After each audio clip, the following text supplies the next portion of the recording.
AMD released its RX 400 series graphics cards last year. While they couldn't match the performance of NVIDIA's high-end 10 series GPUs, they arguably offered more bang for the buck. AMD's new 500 series video cards are built on the same underlying Polaris market architecture, but have been refined through a more mature 14nm manufacturing process that allows them to run a bit faster. The RX 580 leads the charge in performance this time around and supplants AMD's RX 480. Alongside that, the company sent us its RX 570 to test. This card replaces AMD's RX 470. Like the 400 series before it, the RX 580 and 570 still target mainstream users with starting prices at $199 and $169. AMD asserts that the RX 580 is competitive with NVIDIA's $300 GTX 1060, and that an overclocked RX 570 is on par with the company's $240 RX 480. We'll test those claims in our review. Spec-wise, the RX 580 is very similar to the RX 480 before it. It features the same amount of stream processors, compute units, and video RAM. Its biggest advantage is that it offers faster core and boost clocks. With its 1340 MHz boost frequency, the RX 580 is 74 MHz faster than the RX 480. This makes the RX 580 a 6.17 teraflop GPU. On the downside, with a 185-watt TDP, the RX 580 consumes up to 35 more watts than the RX 480. This makes it slightly more power-hungry than NVIDIA's high-end GTX 1080. The RX 570 has also received a frequency bump over the RX 470. Its 1244 MHz boost speed makes it 3% faster than its predecessor. In addition, it's more power-hungry than the RX 480 and carries a 150-watt TDP, which is the same as the RX 480. AMD usually sends reference boards for reviews, but this time around the company sent us an RX 580 from Sapphire and an RX 570 from ASUS. The Sapphire Nitro Radeon RX 580 limited edition card that we received is overclocked, but at $275, it's also $46 more expensive than the card's base price. Sapphire's limited edition variant comes with 8GB of video RAM and supports 2 fans in a gunmetal finish.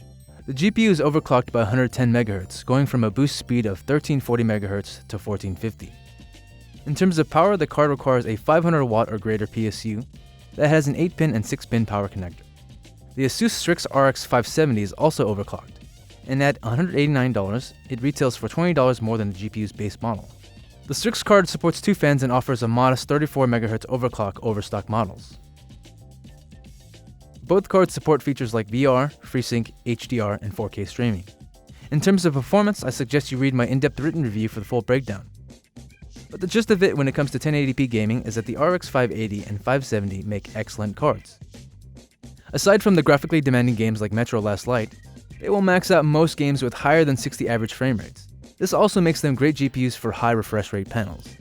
At 1440p, the RX 580 and 570 will be able to run most games like Shadow of Mordor and Unreal Engine titles like BioShock Infinite with playable frame rates.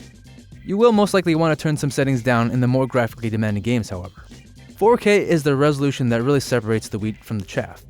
The RX 580 and 570 may be able to muster over 30 average FPS in many moderately taxing games at 4K, but they skirt the line so closely that you're better off running the game at lower resolutions to get smoother, more consistent gameplay. Really graphically demanding games like Last Light will crush the cards at 2160p. While the GTX 1060 and RX 580 generally trade performance blows, in VR, the GTX 1060 seems to best the RX 580 by 11% according to Valve's Steam VR benchmark. The RX 580, 570, and 480 are all VR-capable cards, and come within spitting distance of each other. If you want top-tier GPU performance from AMD that rivals NVIDIA's best offerings, you'll have to wait for AMD to release its Vega GPUs later this year. What we have here are budget-oriented cards that punch a bit above their price. Sapphire's slightly overclocked RX 580 trades blows with NVIDIA's slightly more expensive GTX 1060. According to our benchmark data, it's really too close to declare a definitive winner. One downside to the RX 580 is that it consumes a lot of power for a mid-range card. When you take the average of our performance benchmarks, Sapphire's RX 580 is roughly 16% faster than ASUS's RX 570, the latter of which performs neck and neck with AMD's reference 480 before it. Neither the 580 or 570 offer huge performance jumps over their respective predecessors, but they're still compelling GPUs for those who want to game at 1080p and 1440p and don't want to break the bank getting there. Which video card are you planning to upgrade to? Let us know in the comments below. If you like this video, give it a thumbs up and subscribe to us on YouTube.